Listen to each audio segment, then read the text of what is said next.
E aí pessoal, hoje nós temos vídeo de C++ aqui no canal. Vamos aprofundar os conhecimentos em orientação a objeto.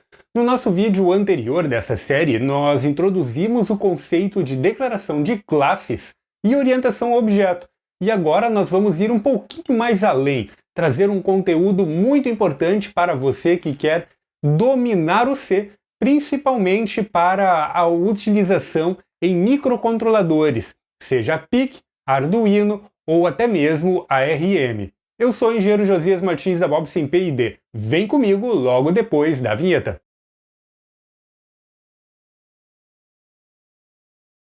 Aqui eu tenho o código-fonte da nossa videoaula anterior, onde nós introduzimos os conceitos de classes e orientação a objeto. Agora eu vou fazer algumas, não são bem correções, mas vamos passar a utilizar os termos corretos para as coisas. Primeiro, isso daqui é uma classe. Nós declaramos ela e nós criamos a estrutura desta classe. A classe, ela é como se fosse um programa, um software que roda dentro do seu software. E quando ela é declarada como um objeto global, você está instanciando este software em um elemento de memória. A grande vantagem do uso de classes e de orientação a objeto é que você pode chamar este mesmo software várias vezes e instanciá-lo em elementos de memória separadas, poupando assim o tamanho do seu firmware, né? Se você fosse fazer isso diretamente com funções, você teria que criar a função calc1, calc2 e calc3 na base do Ctrl+C, Ctrl+V mesmo e colocar fixado lá dentro tudo aquilo que você precisa que seja feito. Assim você vai acabar aumentando e muito o tamanho do seu firmware. Obviamente, aqui neste caso, seria elementar criar uma função que recebe os parâmetros diretamente e descarrega isto. Só que quando você começa a ter códigos muito mais complexos que fazem mais coisas, já fica um pouco mais complexo você fazer isto. E a orientação ao objeto acaba sendo uma forma muito interessante de facilitar a sua vida na hora de desenvolver programas, principalmente programas com rotinas mais complexas, e também de reduzir o tamanho do seu firmware, o tamanho do arquivo X ou do arquivo exe que vai ser gerado no final. Agora, recapitulando então, temos aqui a nossa classe, por enquanto é apenas uma classe, isso aqui é como se fosse um header file que diz o que compõe este nosso programa, né? Então nós temos aqui, por exemplo, uma variável global privada, que ela só é acessível para este programa, para esta classe, e temos aqui a área pública, onde nós temos uma função calc que vai receber como entrada lado 1, lado 2 e lado 3. Esta função aqui, ela vai receber um outro nome quando acessada através do objeto. Ela vai receber o nome de método. Então, olha só, aqui nós temos o objeto calc1 declarado do tipo calc_volume_cubo. Calc_volume_cubo é a nossa classe. Então, calc1 é um objeto que possui todos os atributos, funções e etc. de calc_volume_cubo, que é a nossa classe. Portanto, eu consigo acessar variáveis e funções de dentro da classe calc_volume_cubo. Estas funções, quando acessadas através do objeto, como neste caso aqui, ó, estamos acessando calc1.calc, é chamado de método. Então aqui eu estou chamando o método calc, passando um determinado conjunto de valores para ele retornar o processamento através da saída padrão, né, da função calc, no caso do método, e através do objeto. E assim nós estamos printando na tela a informação já calculada. Ok, entendido isto, que nós temos classes que podem ser declaradas como objetos, que são carregadas em elementos de memória separados, como se fossem programas que estão rodando à parte dentro do seu programa, que possui elementos de memórias privados e públicos que são globais para a função e para o objeto e que não são descarregados da memória se este objeto ele é declarado como global, e também possui métodos, que são funções que estão rodando dentro da nossa classe e que também podem retornar o resultado de um processamento.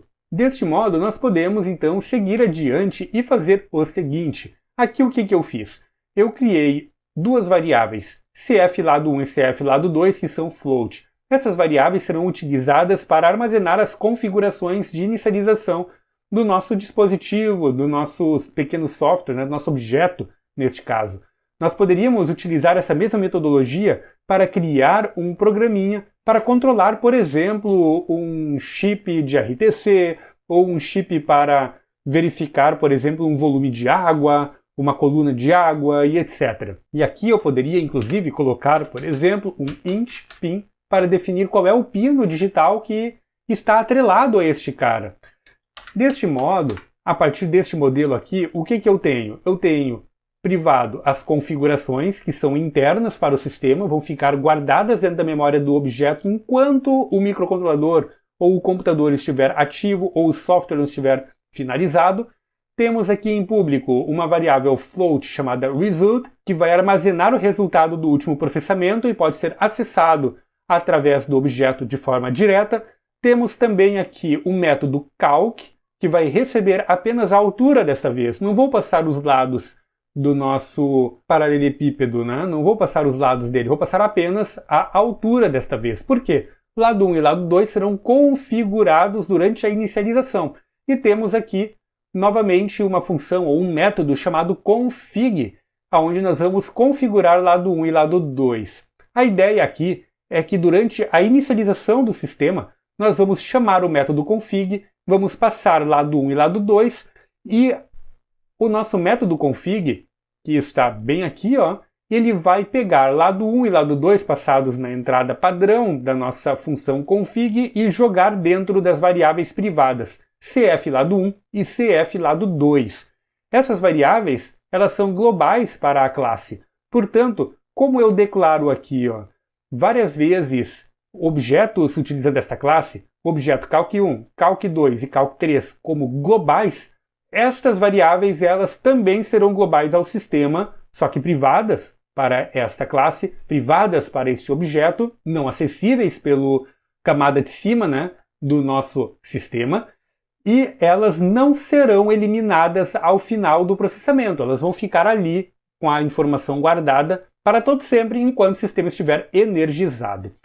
Ou seja, eu consigo armazenar aqui toda a sorte de configurações que são importantes para o meu dispositivo, seja valores pré-setados, seja pinos, sejam IOs e assim por diante. Também temos aqui ainda o nosso método calc, de cálculo volume cubo, e aqui eu estou utilizando o seguinte, estou utilizando cf lado 1 e cf lado 2 vezes a altura, né? Sendo que cf lado 1 e cf lado 2 são variáveis privadas, não acessíveis de fora do objeto.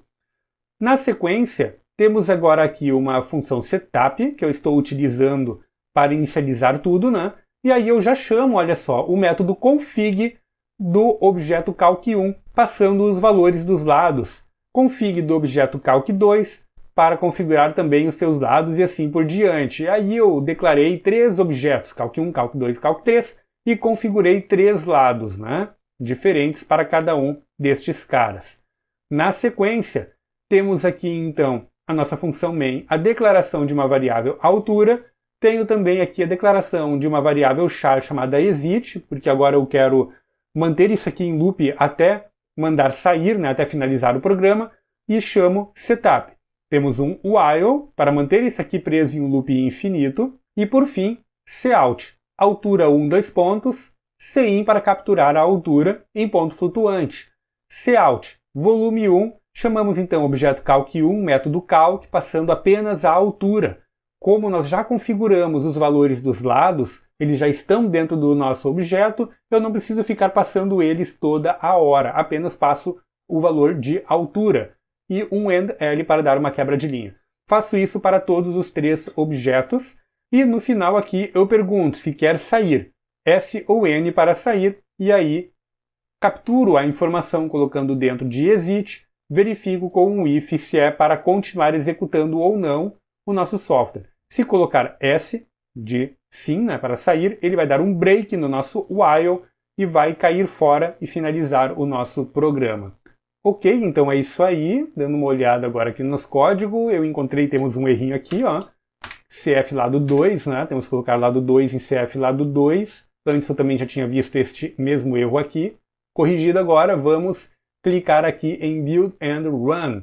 E assim, ele pergunta, lado 1, vou colocar o valor 2. Como estamos passando lado 1 com o valor 1 e lado 2 com o valor 1, 1 vezes 1 dá 1, vezes 2 vai dar 2, então como resultado temos volume 2. Vamos passar agora 3 aqui para a altura 2. Estamos passando lado 1 como 2, lado 2 como 2 para a altura 2, 2 vezes 2 dá 4, vezes 3 vai dar 12. E aí temos o valor 2. Vamos passar agora aqui um valor quebrado, 8,3 para o último caso, altura 3. Ele vai passar então a calcular para nós 3 vezes 3 vezes 8,3, 74,7. A princípio deve estar correto. Vou chamar aqui a calculadora, vamos conferir. 8,3 vezes 3 vezes 3, 74,7 funcionando. Vou pressionar agora aqui um não e aí ele vai continuar executando. Posso colocar qualquer valor aqui, olha só, e ele vai continuar trazendo para nós os valores. Também podemos vir aqui e alterar as configurações dos lados, né? Vou colocar aqui 1 por 6, 2 por 9, 3 por 30, por exemplo. Salvamos, vamos executar novamente. No primeiro caso aqui, então, eu vou passar o valor de altura 6, 36. Valor de altura agora vamos passar 7,3, 131,4. Vamos passar aqui 33, 2.970. Então, está funcionando certinho, com as informações que foram passadas para uma variável privada, que ela é global para a nossa classe, global para o nosso objeto e não é descarregada do sistema, podendo ser utilizado assim para armazenar configurações que são importantes para a execução do seu objeto durante a execução do seu programa principal. E este foi mais um vídeo da semana, desta vez tratando sobre C++, onde nós aprofundamos um pouquinho mais os seus conhecimentos. Se você gostou do vídeo, não esquece de deixar aquele like, isto ajuda a notificar o YouTube que vocês gostam do nosso conteúdo. Assim, o algoritmo vai mostrar este conteúdo para mais pessoas que estejam pesquisando no YouTube. Obviamente, para gerar mais engajamento e colocar o nosso canal cada vez mais para o topo, é interessante que você compartilhe os nossos vídeos nas suas redes sociais. Se você tem amigos que gostam dessa temática, pode passar os nossos links adiante. Isto vai ajudar pra caramba com a divulgação do nosso trabalho. Considere apoiar o nosso canal. Nós temos cupons do Mercado Pago aí embaixo na descrição do vídeo. Pode escolher aquele que cabe no seu bolso ou ainda assinar o nosso projeto lá no Padrim para suas doações recorrentes. O seu nome vai aparecer durante um mês aqui nos nossos vídeos semanais. É isso aí, até o nosso próximo vídeo.